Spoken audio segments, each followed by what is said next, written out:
They say you only get one chance at life, but it came with a price. Every night, the same dream, the sky tearing open, the screams. I died. I know I died. And then I woke up here, 10 years before it all began. 10 years to prepare. 10 years to become something that could survive. The date of the first rift burned into my memory like a brand. In my first life, I was an apprentice to a forgotten master. He taught me the old ways, the forbidden ways. Protection seals, strength arrays, elemental bindings, all etched into the skin, all forbidden by the modern world. In my first life, I was too afraid to try. This time, fear is a luxury I can't afford. The ink isn't ordinary. It's mixed with powdered mana crystal and my own blood. Every line is a contract. The pain is the point, it's the anchor. The deeper the pain, the stronger the seal. The first one is always the hardest, a simple warding seal. Against what, I don't know, but in the apocalypse, everything helps. The moment the circle closed, I felt it. A coldness, a protection. The seal was alive. One down, hundreds to go. Days became weeks, weeks became months. My skin became a canvas, my body a fortress. The hardest were the ones I couldn't see, the ones I had to do by feel, by memory, by faith. There were nights I thought I wouldn't wake up. The mana drain is significant. But the results were undeniable. Strength, speed, endurance. The seals were working. I was no longer Kaito, the apprentice. I was becoming something else, something the old masters warned about. The heart seal, the core. If I fail here, I die. For real this time. No pressure. The canvas was complete. The weapon was forged. Now I needed to test it. No witnesses, no cameras, just me and the power I'd locked beneath my skin. The strength seals. Let's see what you can do.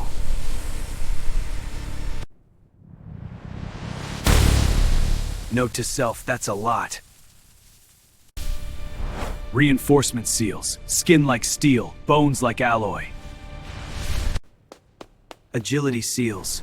The old master called it dancing on air. Elemental binding. Fire. Still temperamental.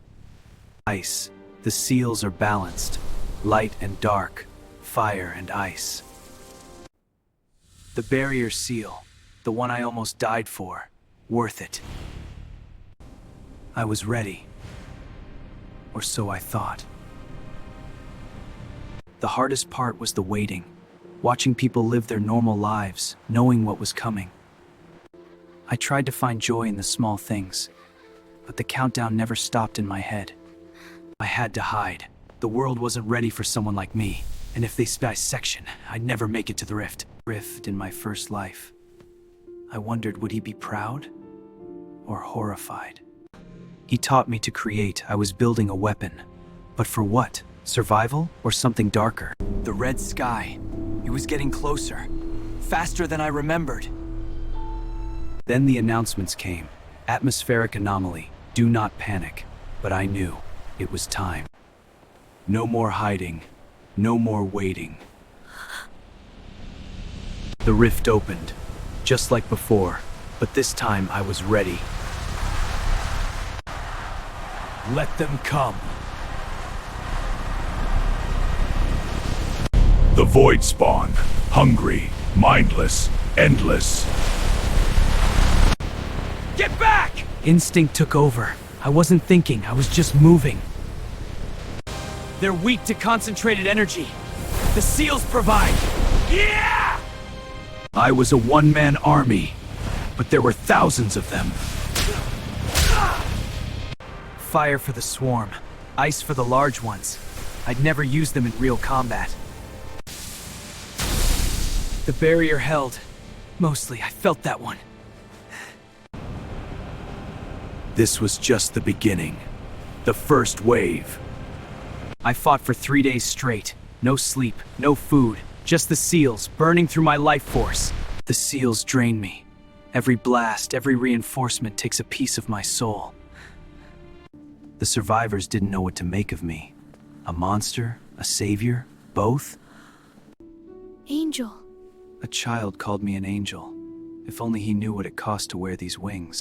I couldn't save everyone, but I could teach them to save themselves. Focus! We need this wall strong! Her name was Rika. She lost her family in the first wave. She had the same look in her eyes that I did. Can you teach me? She asked me to teach her, to give her the marks. I refused. Every mark the truth. The tattoos would kill her, just not as fast as the Void Spawn would. Then the Void Lord came, and everything changed. This was what I'd been preparing for. The real enemy. Get everyone to the bunkers, now. I knew I might not survive this, but that was the point, wasn't it? One man against a god. The old me would have laughed. This was the moment. The culmination of every scar, every sleepless night, every drop of pain. The seals overloaded, all of them at once. I poured everything I had into that single blow. I don't remember falling, just peace, for the first time in years. They found me, buried under 1,000 tons of monster and concrete. I woke up 3 days later, alive, against all odds, still alive. The overload damaged the seals. Many of them are gone forever. I'm human again, mostly. The rifts didn't stop, but the survivors learned. They fought, they rebuilt. Watch the grip, guide the staff's flow. But I could teach. I could pass on what I knew. Rika agreed to a single mark, the first warding seal. She said it was enough. This was what I fought for. Not survival. This. Every faded line on my skin is a memory, a lesson, a price paid. The rift is still there. It will always be there. But so are we. These hands, they built a weapon, then they built a home. I visit my master's grave, not the real one that's gone, but a marker, a memory. I like to think he'd understand, that he'd see the good in what I did. Sometimes I think about starting again, adding more marks, becoming the weapon once more. But no, the weapon's job is done. Now I'm just a man. The apocalypse didn't end. It just became our new normal. Rika leads now. She's better than I ever was. Kinder. Channel the energy through your core. They call me the Ink Prophet now. The one who marked himself to save the world. Prophet, weapon, man. In the end, we're all just stories written in ink and blood. Make yours one worth reading.